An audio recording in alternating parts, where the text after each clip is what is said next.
Now to news from Sudan and South Sudan, who resumed talks on security at the Ethiopian capital Addis Ababa on Monday. The delegates met to discuss the implementation of what they had agreed in the previous sessions. The two nations signed agreements in September to secure their disputed border. A deal was also then arrived at to resume all exports from the south after clashes brought them close to full-scale war in April. CCTV's Girum Chala tells us more.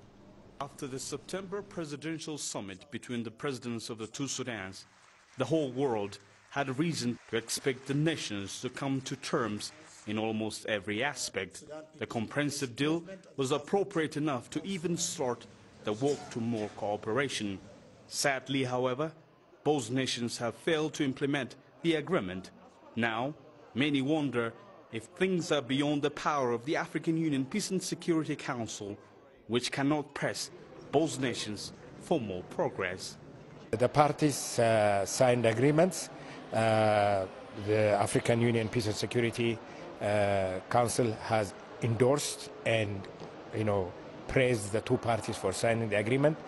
The UN Security Council has done the same thing. Implementation has not started, but this has nothing to do with Security Council, etc. It is the responsibility of the two parties to implement. Ongoing talks over the implementation of the stalled peace deal signed between Sudan and South Sudan in September have resumed once more in Addis Ababa, with the two countries' ministers of defense meeting to discuss the question of security on the borders.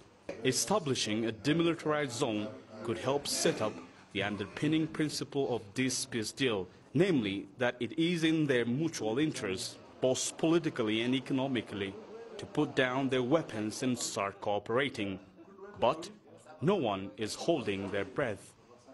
What we are doing here in Addis Ababa now is not negotiation, is implementation.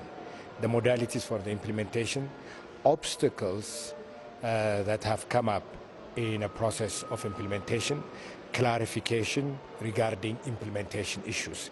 The African Union's authorized body, AU High Implementation Panel, which is chaired by the former president of South Africa, Thabo Mbeki, to broker the negotiation, is still trying to work on the modalities on which the previous agreement can be implemented by both countries. There are some misunderstandings here and there, and we are in a process of clarifying those misunderstandings, and hopefully by the end of this day we'll be able to clarify those areas that require clarification and go straight to implementation. The question of Abyei, the unresolved security issues